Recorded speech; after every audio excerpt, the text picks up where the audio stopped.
ബി.ജെ.പിയുടെ രാഷ്ട്രീയ എതിരാളികൾ പറയുന്നത് ബി.ജെ.പി ഒരു വർഗീയ പാർട്ടിയാണ്, ഹിന്ദു പാർട്ടിയാണ്.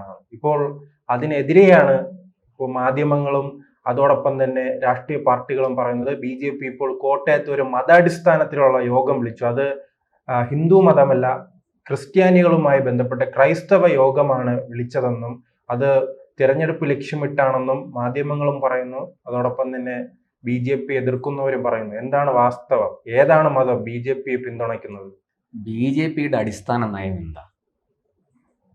ആരോടുമില്ല പ്രീണനം, എല്ലാവരോടും തുല്യനീതി. അങ്ങനെയല്ലേ ബി.ജെ.പി പറയുന്നത്? അപ്പോൾ അങ്ങനെ ബി.ജെ.പി മുന്നോട്ട് പോകുമ്പോൾ ഹിന്ദുത്വമാണ് ബി.ജെ.പിയുടെ അടിത്തറ, ബി.ജെ.പിയുടെ അടിസ്ഥാന സിദ്ധാന്തം, ബി.ജെ.പിയുടെ പ്രത്യയശാസ്ത്രം എന്ന് പറയുന്നത് ഹിന്ദുത്വമാണ്. ആ ഹിന്ദുത്വം എന്ന് പറയുന്നത് ആ വാക്ക് തന്നെ നമുക്കറിയാം, അത് മതാടിസ്ഥാനത്തിലുള്ളതല്ല. അത് ഒരു ദേശീയതയുടെ അടിസ്ഥാനത്തിൽ, സംസ്കാരത്തിൻ്റെ അടിസ്ഥാനത്തിൽ, ധർമ്മത്തിൻ്റെ അടിസ്ഥാനത്തിൽ, മാനവ മൂല്യങ്ങളുടെ അടിസ്ഥാനത്തിലൊക്കെ പറയുന്നതാണ് ഈ ഹിന്ദു ശബ്ദത്തിൻ്റെ അർത്ഥം. അതാണ്. അപ്പോൾ അങ്ങനെ ഒരു പ്രത്യയശാസ്ത്രത്തെ സ്വീകരിച്ചിരിക്കുന്ന പാർട്ടിയെ ഇങ്ങനെ വർഗീയ പാർട്ടിയാണ്. നോക്കൂ, ഗോവ നമുക്കെടുക്കാം. ഗോവയിൽ ശരിക്കും ക്രിസ്ത്യാനികൾക്ക് വലിയ രീതിയിൽ വോട്ടുള്ളൊരു സ്ഥലമാണ് ഗോവ. എന്നിട്ടും അവിടെ ഭരിക്കുന്നതാരാ? ബി.ജെ.പിയാണ്. നിരവധി ബി.ജെ.പിക്ക് ക്രൈസ്തവ നേതാക്കൾ, ക്രൈസ്തവ വിഭാഗത്തിൽ നിന്നും ബി.ജെ.പി നേതാക്കൾ, ഒട്ടനവധി നേതാക്കളുണ്ട് ഗോവയിൽ. ഇനി കേരളത്തിലേക്ക് വരൂ. കേരളത്തിൽ ഇപ്പോൾ 2 കേന്ദ്രമന്ത്രിമാരുണ്ട് അല്ലേ? ഒരാൾ ഇവിടെ നിന്ന് ജയിച്ച് ലോക്സഭയിലേക്ക് ജയിച്ചു പോയ, തൃശ്ശൂരിൽ നിന്ന് ജയിച്ചു പോയ സുരേഷ് ഗോപിയാണ്. രണ്ടാമനാരാ? ജോർജ് കുര്യനാണ്. അദ്ദേഹത്തെ രാജ്യസഭയിലേക്ക് നോമിനേറ്റ് ചെയ്ത് രാജ്യസഭയിലേക്ക് ജയിപ്പിച്ച് അവിടെ കൊണ്ടുവന്ന് അവിടെ അദ്ദേഹത്തെ മന്ത്രിയാക്കി. വടക്ക് കിഴക്കൻ സംസ്ഥാനങ്ങൾ എടുക്കൂ, മിസോറാം, മേഘാലയ, അങ്ങനെയുള്ള പ്രദേശങ്ങളൊക്കെ എടുക്കൂ. എനിക്ക് തോന്നുന്നു ത്രിപുരയും ആസാമും ഒഴിച്ച് ബാക്കി 7 സ്റ്റേറ്റുകളിൽ നാഗാലാൻഡ്, മിസോറാം, മണിപ്പൂർ ഒക്കെ നന്നായിട്ട് ശരിക്കും പറഞ്ഞാൽ ക്രിസ്ത്യൻ ഭൂരിപക്ഷ പ്രദേശങ്ങളാണ്. ഇവിടെയൊക്കെ ഭരിക്കുന്നതാരാ? ബി.ജെ.പിയാണ്. അവിടെ ബി.ജെ.പിക്ക് ക്രൈസ്തവ നേതാക്കൾ ധാരാളമുണ്ട്. ഇപ്പൊ നേരത്തെ ലോക്സഭാ സ്പീക്കറൊക്കെ ആയിരുന്ന P.A. സാങ്മ, അദ്ദേഹത്തിന്റെ കുടുംബം ഇന്ന് പുതിയൊരു പാർട്ടി ഉണ്ടാക്കി, NPP, നാഷണൽ പീപ്പിൾസ് പാർട്ടി എന്ന് പറഞ്ഞ് ഒരു പുതിയ ദേശീയ പാർട്ടിയാണ്. അവർക്ക് അവിടെ മാത്രമല്ല, വടക്ക് കിഴക്കൻ സംസ്ഥാനങ്ങളിൽ മാത്രമല്ല, ഇങ്ങ് കേരളത്തിൽ പോലും അവർക്ക് പ്രവർത്തനമുണ്ട്. ആ പാർട്ടിയുടെ നേതാക്കൾ എല്ലാവരും ക്രിസ്തുമത വിശ്വാസികളാണ്. അവർ ബി.ജെ.പിയുമായിട്ട് സഹകരിക്കുന്നുണ്ട്.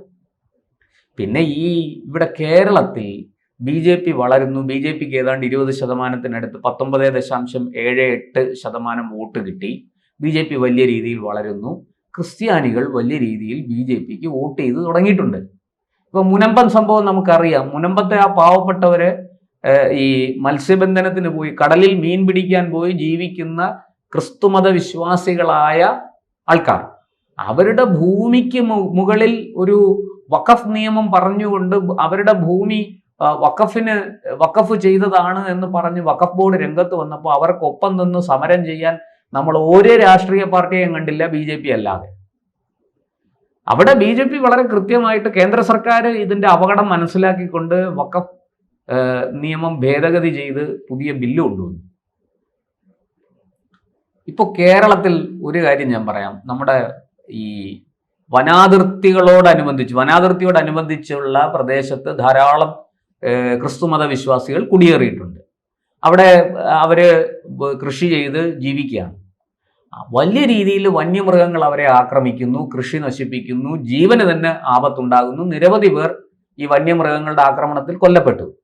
അവരെ ആരെങ്കിലും സഹായിക്കാനുണ്ടോ? ഈ സംസ്ഥാന സർക്കാരല്ലേ അവിടെ നടപടിയെടുക്കേണ്ടത്?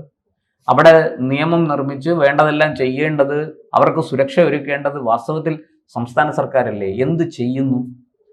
എന്നിട്ട് ഈ കുഴപ്പങ്ങളെല്ലാം കേന്ദ്രത്തിന്റെയും ബി.ജെ.പിയുടെയും തലയ്ക്ക് വെച്ച് കെട്ടുകയാണ്. ഈ എല്ലാത്തിനും ഫെഡറൽ സംവിധാനം തകർക്കുന്നേ എന്ന് നിലവിളിക്കുന്നവരാണ് തങ്ങളുടെ അധികാര പരിധിയിൽപ്പെട്ട കാര്യങ്ങൾ ചെയ്യാതെ കേന്ദ്രത്തെ കുറ്റം പറയുന്നത്. ഇങ്ങനെ എല്ലാ കാര്യങ്ങളിലും ഇരട്ടത്താപ്പ് ദൃശ്യമാണ്.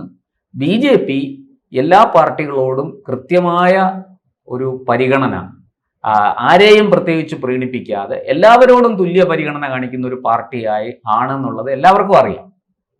ഇവിടെ ഇപ്പോൾ കേരളത്തിൽ നമുക്കറിയാം ഏറ്റവും വലിയ ഒരു വോട്ട് ബാങ്ക് എന്ന് പറയുന്നത് ഹിന്ദുക്കൾ തന്നെയാണ്. പക്ഷെ അത് ജാതിയൊക്കെ പറഞ്ഞ് പല വിഭാഗങ്ങളായിട്ട് തിരിഞ്ഞു നിൽക്കുന്നു, രാഷ്ട്രീയപരമായിട്ട് തിരിഞ്ഞു നിൽക്കുന്നു. അതേസമയം മുസ്ലിം ക്രിസ്ത്യൻ വിഭാഗങ്ങൾ അങ്ങനെയല്ല. അവർ കുറെ കൂടെ ഈ പുരോഹിത മതങ്ങളായതുകൊണ്ട് തന്നെ, ഈ സെമറ്റിക് സ്വഭാവമുള്ളത് കൊണ്ട് തന്നെ അവരുടെ വോട്ട് കൃത്യമായിട്ട് ചില കേന്ദ്രങ്ങളിൽ നിന്ന് നിയന്ത്രിക്കപ്പെടുന്നു. ഇതിപ്പോ ഓരോ ജില്ലയിൽ നിന്നും 5 നേതാക്കളെയാണ് അവിടെ എത്തി പ്രത്യേകം കാര്യങ്ങൾ പറഞ്ഞ് പഠിപ്പിക്കുന്നത്. അതിനെന്താ കുഴപ്പം? ഞാൻ ചോദിക്കുന്ന, അങ്ങനെ 5 ക്രിസ്ത്യൻ നേതാക്കളെ, ഒരു ജില്ലയിൽ നിന്ന് 5 നേതാക്കളെ വീതം എടുത്ത് BJP അവരുടേതായ ഒരു പദ്ധതിയിൽ പരിശീലനം കൊടുക്കുന്നു. അതിലെന്താ കുഴപ്പം? അത് അവരെ കൊണ്ട് ഈ നാട്ടിൽ എന്തെങ്കിലും കലാപം ഉണ്ടാക്കാൻ ശ്രമിക്കുകയാണോ? അതോ ഈ പറയുന്ന മതസ്പർദ്ധ ഉണ്ടാക്കാൻ ശ്രമിച്ചോ? അതോ ഈ പറയുന്നത് പോലെ വർഗീയത കലർത്താൻ ശ്രമിച്ചോ? വർഗീയ വിഷം വമിപ്പിക്കുന്ന രീതിയിൽ എന്തെങ്കിലും പ്രവൃത്തിയോ വാക്കോ അവരുടെ കയ്യിൽ നിന്നുണ്ടായോ? ഉണ്ടെങ്കിൽ പറയൂ, നടപടിയെടുക്കാമല്ലോ. പോലീസ് ഇരിക്കുന്നത് പിണറായി വിജയന്റെ കയ്യിലല്ലേ? മുഖ്യമന്ത്രിക്ക് പരാതി കൊടുത്താൽ മതിയല്ലോ, ഉടനടി നടപടി വരുമല്ലോ BJPക്കെതിരെ. ഇനി ഇല്ലെങ്കിൽ തെരഞ്ഞെടുപ്പ് കമ്മീഷനെ സമീപിക്കാമല്ലോ. മതാടിസ്ഥാനത്തിൽ കാര്യങ്ങൾ ചെയ്താൽ ഒരു രാഷ്ട്രീയ പാർട്ടിയുടെ അതിന്റെ രജിസ്ട്രേഷൻ തന്നെ റദ്ദാക്കാനുള്ള നിയമം നമ്മുടെ രാജ്യത്തുണ്ട്. അതൊക്കെ ചെയ്യാമല്ലോ. അപ്പോൾ ഇത് ഒരു കൂട്ടം മാധ്യമങ്ങളും ഈ BJPയുടെ എതിർ രാഷ്ട്രീയ ചേരിയും ചേർന്ന് ഉണ്ടാക്കുന്ന ചില നരേറ്റീവ്സാണ്. ശരിയാണ്, BJP ക്രിസ്ത്യൻ വിഭാഗത്തിന് ഒരു പ്രാധാന്യം കൊടുക്കുന്നുണ്ട്, അവരെ കൂടുതലായിട്ട് പാർട്ടിയിലേക്ക് കൊണ്ടുവരാൻ ശ്രമിക്കുന്നുണ്ട്. ഇന്നത്തെ നമ്മുടെ മുഖ്യമന്ത്രി 1998 CPM-ന്റെ സംസ്ഥാന സെക്രട്ടറി ആയിട്ട് ചുമതല ഏറ്റെടുത്തപ്പോൾ ആദ്യം പ്രഖ്യാപിച്ചത് എനിക്ക് ഇപ്പോഴും ഓർമ്മയുണ്ട്, ന്യൂനപക്ഷങ്ങളെ കൂടുതലായി പാർട്ടിയിലേക്ക് കൊണ്ടുവരും. അപ്പോൾ CPM വിട്ടാൽ അത് വള്ളിനിക്കർ, അല്ലെങ്കിൽ ബർമുഡ. BJP ഇട്ടാൽ അത് വള്ളിനിക്കർ.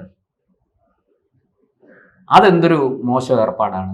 CPM കൊണ്ടുവന്നാൽ അത് മതേതരത്വം, ജനാധിപത്യം, മതനിരപേക്ഷത, ദേശീയതയുടെ കാഹളം. BJP ക്രിസ്ത്യൻ വിഭാഗത്തെ കൂടുതലായിട്ട് പാർട്ടിയിലേക്ക് കൊണ്ടുവരുന്നു, ഇസ്ലാം വിഭാഗത്തിൽപ്പെട്ടവരുടെ ഒരു സെല്ലുണ്ടാക്കുന്നു, അല്ലെങ്കിൽ അവരോട് കൂടുതൽ അടുക്കാൻ ശ്രമിക്കുന്നു. ഇപ്പോൾ വൈസ് ചാൻസലർ ആയിരുന്ന അബ്ദുൾ സലാം സാറൊക്കെ മലപ്പുറത്തുനിന്ന് മത്സരിച്ച ആളാണ്. സത്യത്തിൽ എൻ്റെ നോട്ടത്തിൽ കേരളത്തിൽ മത്സരിച്ച മുഴുവൻ രാഷ്ട്രീയ പാർട്ടിയുടെ പ്രതിനിധികളെ എടുത്ത് നോക്കിയാൽ ലോക്സഭയിലേക്ക് പോകാൻ ഏറ്റവും യോഗ്യനായ ആൾ അബ്ദുൾ സലാം സാറാണ്. അദ്ദേഹത്തിനെ പോലെ അത്രയും അറിവും കഴിവും പരിചയസമ്പത്തും എല്ലാറ്റിനും ഉപരി നിഷ്കളങ്കനായ ഒരു നല്ല അധ്യാപകൻ, നല്ല മനുഷ്യൻ, ദേശസ്നേഹി, ദേശീയവാദി, അഴിമതിയുടെ കറ തൊട്ട് തീണ്ടുക പോലും ചെയ്തിട്ടില്ല. അങ്ങനെ ഒരാളല്ലേ ലോക്സഭയിലേക്ക് ഏറ്റവും ആദ്യം പോകേണ്ടത്? ഇവിടുന്ന് 10-18 പേരല്ലാതെ ജയിച്ചു പോയല്ലോ. 10-19 പേര്. BJPക്ക് ആകെ ഒരു സീറ്റല്ലേ കിട്ടിയുള്ളൂ, ജയിച്ചു പോയല്ലോ. ഈ പറയുന്നവർക്കെല്ലാം എല്ലാ യോഗ്യതകളും തികഞ്ഞവരാണോ? അതൊക്കെ അവിടെ നിൽക്കട്ടെ, ഞാൻ അതിലേക്ക് വിഷയം മാറിപ്പോകും, അതിലേക്ക് പോകുന്നില്ല. അപ്പോൾ BJPക്ക് ഇതൊന്നും ചെയ്യാൻ പാടില്ല. BJPക്ക് ക്രിസ്തുമത വിഭാഗത്തിൽപ്പെട്ടവരുടെ ഒരു യോഗം വിളിക്കാൻ പാടില്ല. BJP ഈ നാട്ടിൽ നിയമവിധേയമായി പ്രവർത്തിക്കുന്ന ഒരു രാഷ്ട്രീയ പാർട്ടിയാണ്. അവരെ വിളിച്ച് അവരുടെ ഒരു എന്തെങ്കിലും ഒരു പരിപാടി സംഘടിപ്പിച്ച് അവരുടെ പ്രശ്നങ്ങൾ അവരുമായിട്ട് ഇന്ററാക്ട് ചെയ്താലല്ലേ അവരുടെ പ്രശ്നങ്ങൾ മനസ്സിലാക്കാൻ സാധിക്കുള്ളൂ. അത് BJP ചെയ്യുന്നത് എങ്ങനെയാണ് ഒരു വലിയ കുറ്റമായി മാറുന്നത്? ഇത് മനഃപൂർവ്വം ഈ BJPയെ കരിവാരി തേക്കാനും BJPയുടെ വർദ്ധിച്ചു വരുന്ന ജനപിന്തുണ. ഇപ്പൊ ഇത് പറയുമ്പോൾ ഏത് പറ്റുന്ന വെച്ചാൽ ഒരു വിഭാഗം ആൾക്കാരെങ്കിലും ഹിന്ദു വോട്ടും ഇപ്പൊ BJPക്ക് കിട്ടിക്കൊണ്ടിരിക്കുന്ന ഹിന്ദു വോട്ടിൽ ഒരു വിള്ളലുണ്ടാക്കാൻ സഹായിക്കും എന്നാണ് ധരിച്ചിരിക്കുന്നത്. നിങ്ങൾക്ക് തെറ്റി. ഇനി ഏത് മാധ്യമം ശ്രമിച്ചാലും ശരി, BJPയുടെ വളർച്ച നിങ്ങൾക്ക് തടയാൻ സാധിക്കില്ല.